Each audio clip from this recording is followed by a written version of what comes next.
2017 जब उत्तर प्रदेश की कमान एक सन्यासी के हाथ में आई तो सिर्फ लखनऊ का सिंहासन ही नहीं हिला, बल्कि सोशल मीडिया के गलियारों में एक ऐसी कहानी तैरने लगी जिसने हर किसी के होश उड़ा दिए। दावा किया गया कि गोरखपुर के प्रसिद्ध गोरखनाथ मंदिर के ठीक नीचे सदियों पुराने कुछ ऐसे गुप्त तहखाने हैं जिनका सीधा रास्ता सीधे मुगलों और नवाबों के दौर से जुड़ता है। एक ऐसा तहखाना जिसमें दबा है अरबों का खजाना और सदियों पुराने वो प्राचीन हथियार जिनकी बदौलत आज यूपी में बड़ी से बड़ी ताकतें घुटने टेक देती हैं।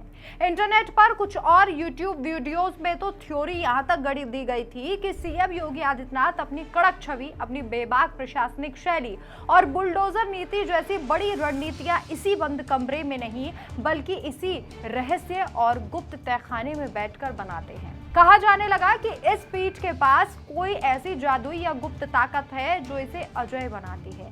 सुनने में ये किसी हॉलीवुड या फिर बॉलीवुड की सस्पेंस थ्रिलर फिल्म जैसा लगता है कि एक सन्यासी के मठ के नीचे अरबों का गुप्त खजाना और राज छिपा है। लेकिन क्या वाकई इस कहानी में 1% भी दम है या ये सिर्फ व्यूज और लाइक्स बटोरने के लिए बुना गया है? चलिए अब इस काल्पनिक जाल की परतें खोलते हैं और इस सस्पेंस के पीछे का सच जानते हैं। अब आते हैं उस सच पर जो इस पूरे सस्पेंस के गुब्बारे की हवा निकाल देता है। सच ये है कि नाथ संप्रदाय का ये सर्वोच्च केंद्र गोरखनाथ मंदिर एक बेहद पवित्र, ऐतिहासिक और पूरी तरह से पारदर्शी धार्मिक स्थल है। यहाँ ना तो कोई मुगलों के जमाने का गुप्त तहखाना है और ना ही कोई अरबों का जादुई खाना। मठ की अपनी एक समृद्ध परंपरा है जो लोक कल्याण, शिक्षा और सेवा पर टिकी है। यहाँ जो कुछ भी है वो जनता के सामने है। मंदिर में आने वाला चढ़ावा और संसाधन पूरी तरीके से पारदर्शी है, जिससे अस्पताल, स्कूल और जनहित के काम चलते हैं। तो फिर सवाल उठता है कि योगी आदित्यनाथ की उस असीम राजनीतिक ताकत का राज क्या है जिसे लोग खजाने से जोड़ रहे थे?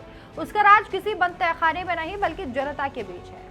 उनकी असली ताकत है उनका जमीनी जन समर्थन, उनकी कड़क प्रशासनिक शैली और कानून व्यवस्था पर उनकी मजबूत पकड़। किसी भी नेता की ताकत उसकी नीतियों और जनता के भरोसे से बनती है, किसी काल्पनिक खजाने से नहीं। सोशल मीडिया की ऐसी अफवाहें सिर्फ मनोरंजन के लिए तो ठीक हो सकती हैं, लेकिन हकीकत से इनका कोई वास्ता नहीं। अफवाहों पर भरोसा मत कीजिए क्योंकि सच हमेशा साफ और पारदर्शी होता है। अगर आपको ये वीडियो इंफॉर्मेटिव लगी तो इसे लाइक करें, शेयर करें और ऐसी ही अफवाहों का सच जानने के लिए हमारे चैनल को सब्सक्राइब करना ना भूलें। नमस्कार।